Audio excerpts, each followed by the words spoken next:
بەلێدی بگشتی گەل و ڕەوشە حەجین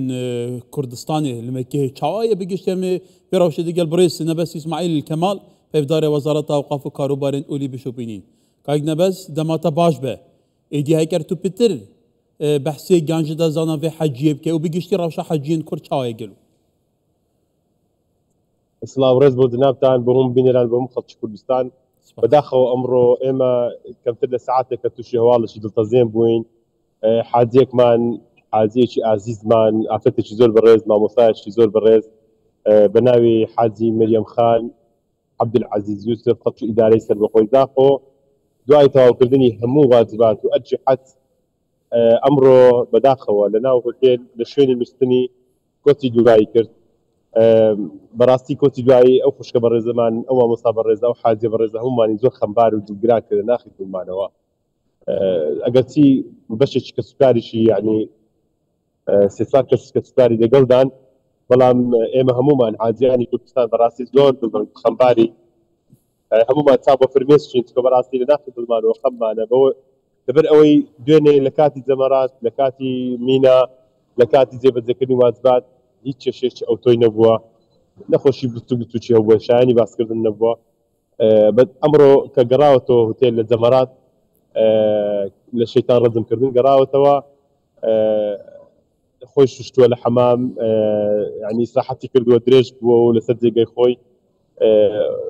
کە سوکاریشی لەگەڵدان خزمەکانی لەگەڵدان دوای ئەوەی کە 2 ساعات بێدەنگ بووە ئەوانزانی خەوی لێکەوتەوە بەداخەوە دوای 2 ساعات کە سیر دەکەن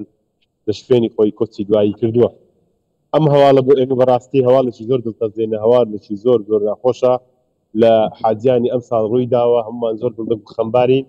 ئەو حاجیە مامۆستا بووە پەروەردەکار بووە مامۆستایەکی زۆر بەڕێزی ئیداری سەربەخۆی زاخۆ بووە چەندین خەڵکی لەسەردەستی ئەو مامۆستا بەڕێزە پێگەیشتون پەروەردەکراون خاوەنی بڕوانامن خاوەنی بڕوانامی باڵان ئەسەفێکی زۆرە بەداخەوە لە کە سوکاری پرسی لە حەملەدارەکەی پرسی کە ئایا ئەو حاجێ دوێنێ حاڵەتی لە ناکاوی هەبوو ئێمە نەمانزانی بێت ئەو باسی کرد کە لەبەرەوەی هەر حەملەدارێک دەپەرشتیاری 47 کەس دەکات گوتی کێشەیەکی ئەوتۆی نەبووە زۆر باش بووە لە ئەداکردن ئێمە دوێنێ لە مینا بەیەکەوە بووین پێرێ لە مینا بەیەکەوە بووین ئەمڕۆ لە جەمەرات کە شتەکانی ڕزم کردو هاتووە ئیسراحەتێک بکات و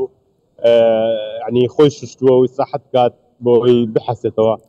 هەر لەسەر جێگای خۆی بەداخەوە بەڵێدی دارەڤژی قەدەڕای بوو لە مەکێهێد ڕۆژێکە وسا پیرۆزەوە قەرەدایە بکێتە کێتە گوتی ینی بێ پرسگرەی بوو چی کەسین تەندروستکێنە بوو لەسەر جێخۆ بوو پاڵڤەدا بوو دخەوێدەما بوو بێدەنگ بوو وەسا هەزرکرد و ئەڤەق نڤستیە لێ ژیانە خۆش دەزایە بهیڤیا جهێوی جەنەت بە کاک نەبەس بگشتی ڕەوشە حەجیên کورد چاوایە گەلو ینی این ڕەوشایدی چاوایە ئەو دێ تەرمێل مەکێتە بەشارتن بوزاق و دێتە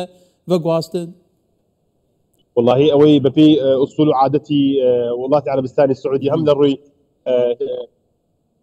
شەرعیشەوە وا باوەکە هەر حاجیەک لە مەوسمی حەجکۆتی دوایی دەکات ئیتر ئیجزاءاتی ناشتن و نوێشکردن و هەموو ئەو شتانە لەلایەن لێژنەیەکی ئێمە سەرپەرشتی دەکرێت بە هەماهەنگی لەگەڵ وڵاتی عەرەبستانی سعودی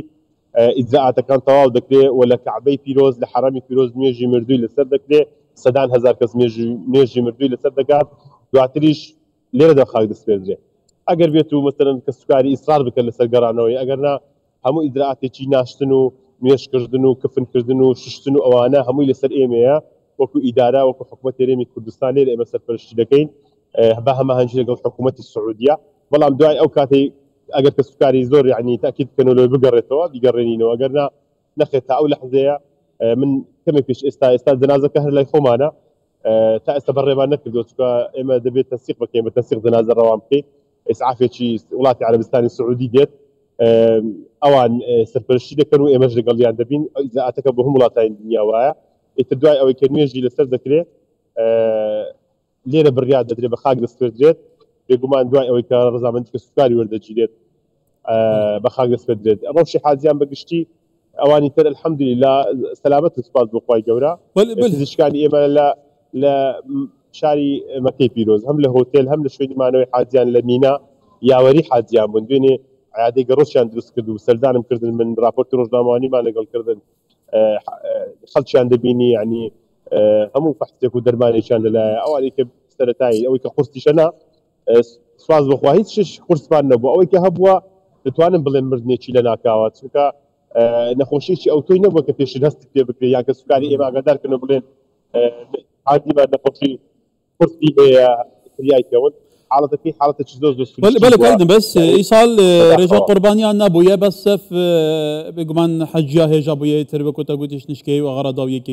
اوه جیده ببوره کارین وزارت اوقاف و کاروبارین اولی وگرک و باش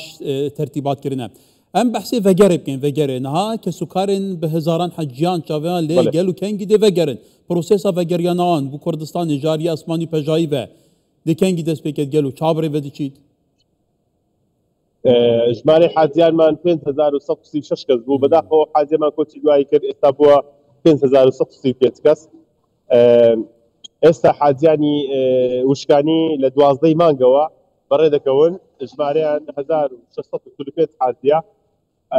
کاروانی حاجیانی ئاسمانی 14 مانگ یەکەم کاروان لە شاری مەدینەی پیرۆزەوە فڕۆکە دەفرێت بۆ هەردوو شاری هەولێر و سلەیمانی دەنیشێتەوە یەکەم گەشتمان پێنج فڕۆکەیە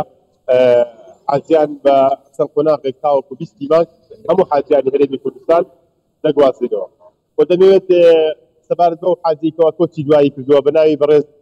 دکتۆر پشتیوان سادق وەزیر ئەوقاف کاروباری ئاینی سەرخۆشی ئاراستەی بنەماڵە و کەسوکاری خوا خۆش بێت مەریەم خان حاجی مەریەم خان دەکەین چکە جەنابی وەزیر هێکسەر هاتە سەرخەت هەموو پێداویستانێکەوە پێویست بێت حکوومەت سەرەتەکرد